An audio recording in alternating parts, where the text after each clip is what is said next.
Welcome to the weekly Focus English. Week 2, Turning the Tide with the 2026 Global Plastic Treaty, Clean Oceans, Responsible Consumption. In 2026, nations are implementing the historic Global Plastic Treaty to eliminate plastic pollution. Scientists are deploying advanced recycling technologies and biodegradable materials to clean our oceans. By reducing single-use plastics and supporting a circular economy, we can restore marine life and ensure a healthier planet for everyone. For decades, society, we kind of relied on this magical concept of away. You know, you toss a plastic bottle in a bin and it just goes, lag, away. Right, just out of sight, out of mind. Exactly. But if you've looked around lately, here in 2026, you've probably noticed your everyday plastics are actually vanishing. Yeah, it is a pretty massive shift. It really is. And today, we are looking at the actual engine driving this for you.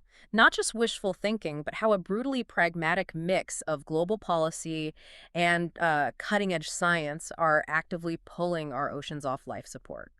So, okay, let's unpack this. Well, the absolute anchor here is the Global Plastic Treaty. Right. But unlike the environmental agreements of the 2010s that relied on, voluntary targets, this treaty is actively being implemented as a legally binding framework. It is fundamentally reshaping international trade. Hold on, I do have to play devil's advocate right out of the gate here. We've seen massive global treaties before. Oh, definitely. And they usually just get bogged down in endless loopholes, right? Does this plastic treaty actually have teeth, or are we just looking at, highly organized greenwashing? No, it has teeth because it attacks the economics. The treaty mandates a hard global cap on virgin plastic production. What's fascinating here is the forced synergy between the policy and the science. How so? Well, the treaty artificially restricts the supply of cheap new plastic, which finally makes advanced recycling technologies financially viable on a massive scale. One literally couldn't succeed without the other. Which perfectly sets up the science side of things from our sources. They detail the deployment of advanced recycling tech and new biodegradables. Let me try an analogy here. Sure, go for it. Think of the Global Plastic Treaty as a worldwide home renovation plan.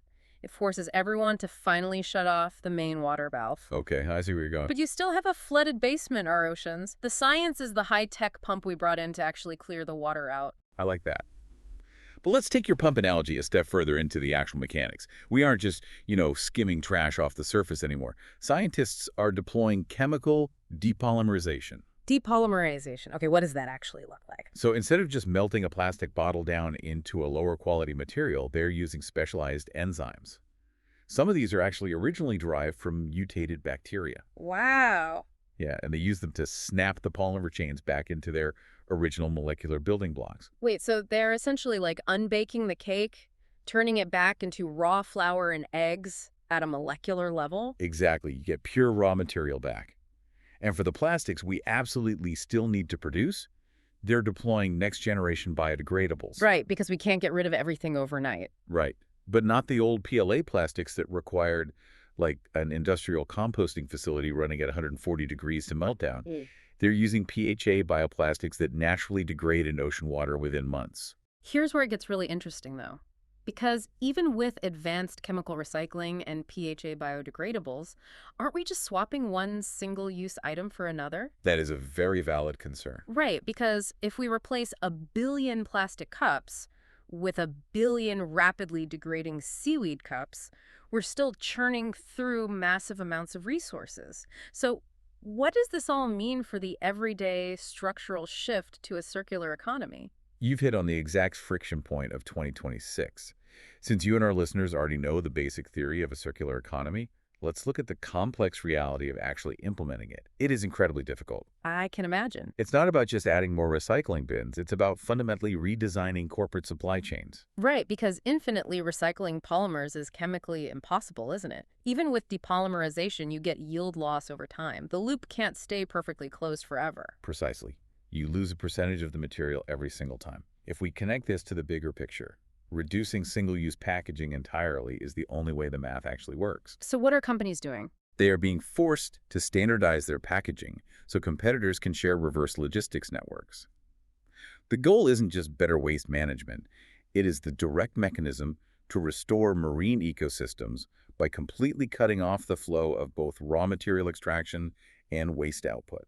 Which is ensuring a healthier planet for you and everyone else listening. Exactly. So we're building a system where a standardized heavy-duty container makes, I don't know, 50 trips between the factory and your house, completely bypassing the ocean. That's the reality we're moving toward, yes. It's an incredible triad of success when you step back. You have the historic treaty shutting off the valve, the depolymerization and advanced biodegradables pumping out the basement, and this aggressive shift to a complex circular economy keeping the pipes clear. It's a total logistical overhaul, all directly tied to securing that healthier future for you. We're finally drying out the basement. But, it leaves you with a pretty wild thought to chew on. Yeah.